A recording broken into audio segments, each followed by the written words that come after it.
today. So, which messages are working and who are they reaching?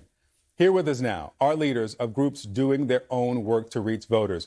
Edward Ahmed Mitchell is National Deputy Director of the Council on American Islamic Relations, also a graduate of Morehouse here in Atlanta. Leslie Palomino is the Georgia Director for Poder Latinx.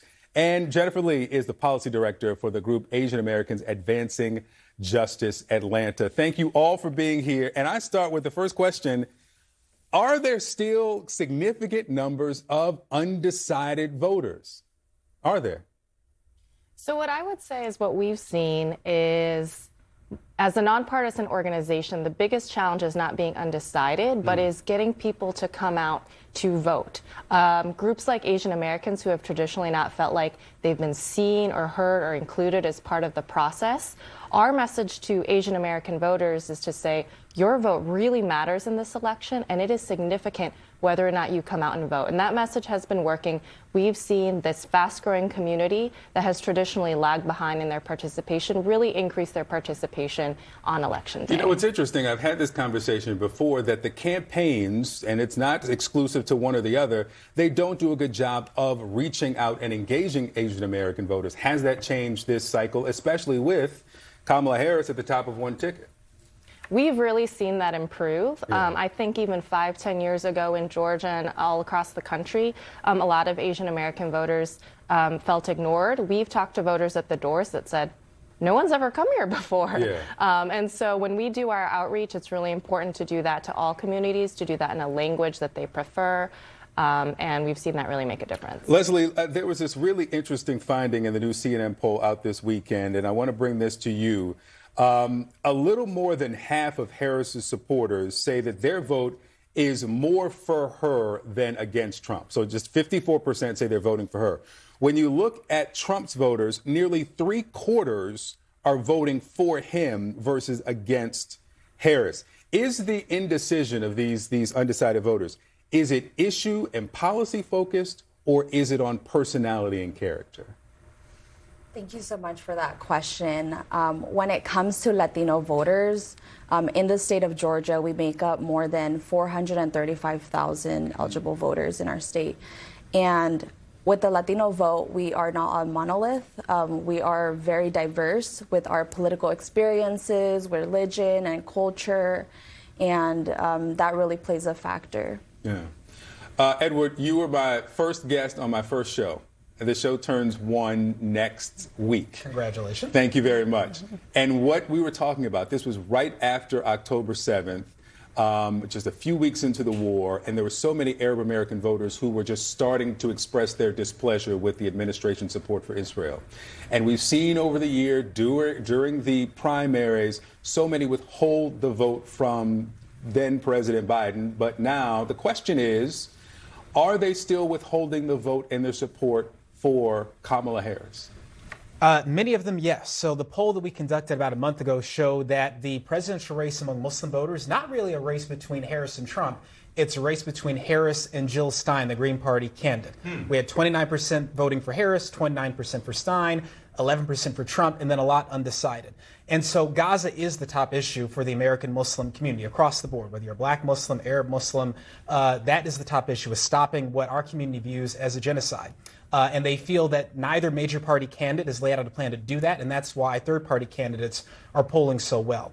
Our focus is not on telling people who to vote for. That's not what we do. It's making sure they don't become disillusioned and say, I don't want to vote for anyone. I'm just so upset about seeing children being killed every day, and I don't want to be involved at all. We want to make sure you turn out to vote no matter who you're voting for. And so Jill Stein could be in some of these states. I don't like to call any candidate a spoiler. Some have used that language, but she could be the difference between a Harris victory or a loss in a state, not so much a Trump win, because 29-29 split between those two in some states.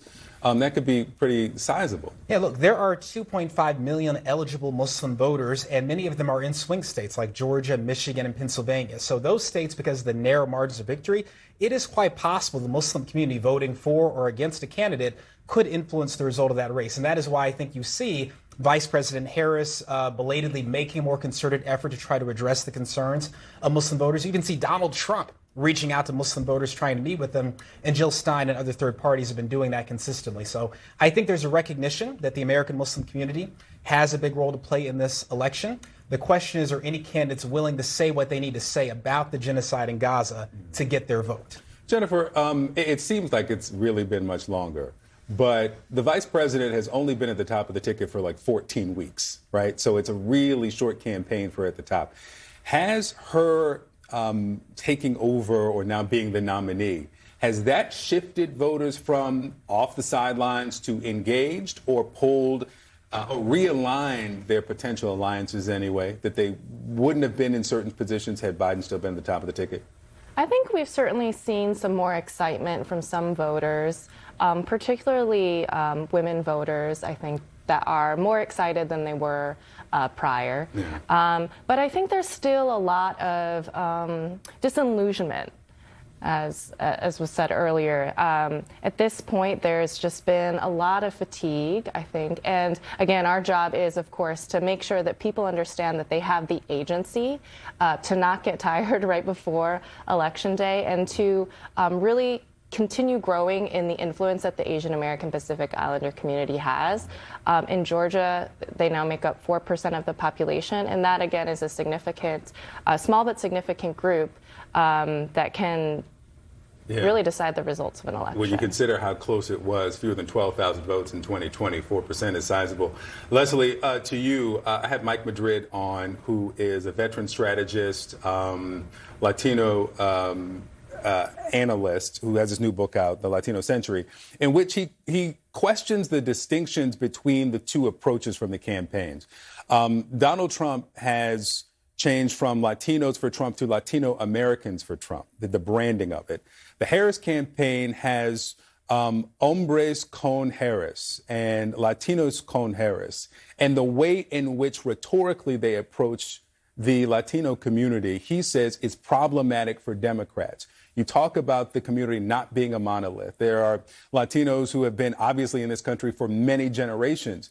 Is it problematic, and some of these voters who are still trying to decide how the campaigns are reaching them?